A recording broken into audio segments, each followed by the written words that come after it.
大家好，我是彩虹，轻松2步教你做好吃的红豆糕，柔软筋道，越吃越上瘾，连吃3天都不觉得腻。准备300克木薯粉，加入200克糯米粉，混合均匀，再加入20克炼乳，增加奶香味儿，30克椰子油，450克牛奶，混合成均匀细腻的面糊。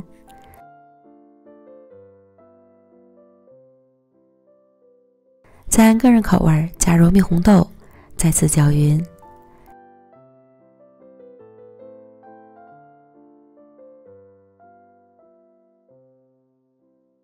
然后倒入到防粘的容器里，凉水上锅蒸，水烧开后计时蒸30分钟。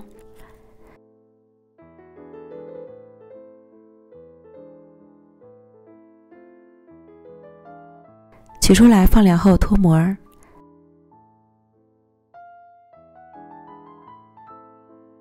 再根据自己的喜好切成小块，就可以开吃了。